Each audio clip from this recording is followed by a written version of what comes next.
Hello everybody, this is Gareth Cahoon Speaks back here with another video. I'd like you to hit the subscribe bar, give me a thumbs up if you like the video, or hit the notification bell to be notified when I post my next post. Or otherwise you can donate to my ministry and the charities that I support at garethcahoon3@gmail.com on PayPal. Or else you can look me up on YouTube and scroll down to the bottom of my creative playlists where you can see the videos that I watch on a daily basis. The founder of modern Zionism, Theodor Herzl's grandparents, reinterred in Jerusalem. The grandparents of the founder of modern political Zionism, Theodor Herzl, were laid to rest on Mount Herzl in Jerusalem, fulfilling a decades-long diplomatic effort and completing what Israeli leaders described as the final chapter in Herzl's wish for his family to be buried in the Jewish state. Shimron Leif and Rivka Herzl, whose names who remains were transferred from the Serbian town of Zemun, were buried beside their grandson on Wednesday, the 77 years after Theodor Herzl himself was reinterred on Mount Herzl following the establishment of the State of Israel. The official ceremony was attended by Israeli President Isaac Herzog, Prime Minister Bibi Netanyahu, senior government officials numbering in their hundreds members of the Herzl family, representatives of World Zionist Organization, and Serbian officials. Herzog noted that Herzl's embrace of Zionism was likely influenced by his grandparents, who assisted in the synagogue of Rabbi Yehuda Akelalai, an early advocate for the return of the Jewish people to the land of Israel. Dreams are not passed down through written inheritance, Herzog stated. They are passed around the Shabbat table in the stories a grandfather tells his grandson. Not every person merits become the founder of a state, Herzog argued, but every person can be the one who carries the vision home and places it on the family table. Herzog concluded by stressing that the ceremony fulfilled Herzl's wish to have his family buried in the Jewish state. In his will, Theodor Herzl wrote that he wished for his remains and those of his immediate family to be brought for burial in the Jewish state once it was established. Today we complete the fulfillment of that wish, but his true greater will, building the Jewish state, continues still, and a great and weighty task remains ours to complete, the president stated. Netanyahu emphasized what he described as the deep connection between modern Zionism and the Jewish tradition.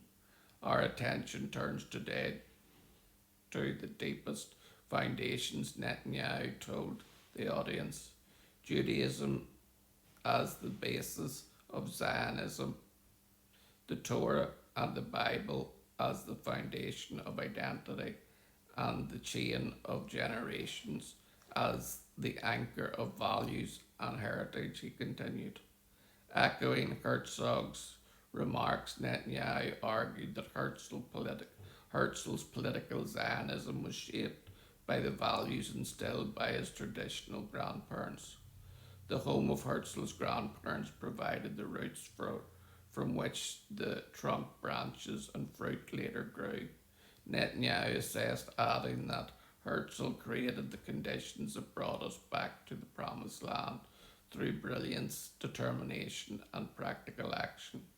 You have to understand that today marks exactly 77 years since the beginning of the fulfillment of Herzl's will. The World Zionist Organization chairman Yaakov Hagel told the Jerusalem Post. In 1949, the government of Israel and the World Zionist Organization brought Herzl and his parents here. Over the years, we brought his grandson later, his children. Today, after a tremendous effort, we have succeeded in bringing his grandfather and grandmother as well, he added. Her Hagel said that the ceremony carried added significance at the time when Zionism has become increasingly controversial internationally. Unfortunately, Zionism has become one of the most vilified concepts in the world today, he explained. Anti-Semites understand that openly being anti-Jewish doesn't go very well, so they play a game with words and instead call themselves anti-Zionists, he concluded. Hagel concluded by stressing the need for Jews to proudly embrace their identity and history. We are Jews, we are Zionists, and we are proud, and we hold our heads high. This is the time to strengthen the Jewish identity and deepen our connection to the Jewish people and the state of Israel. Only in that way will we overcome these very difficult challenges. Born in Budapest in 1862 and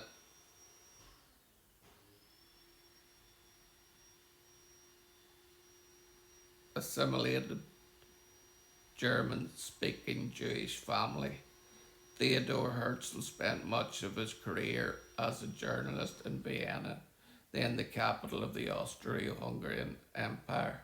The anti-Semitic trial of the French Jewish army officer Herzl'S helped convince Herzl that the Jewish people required a state of their own.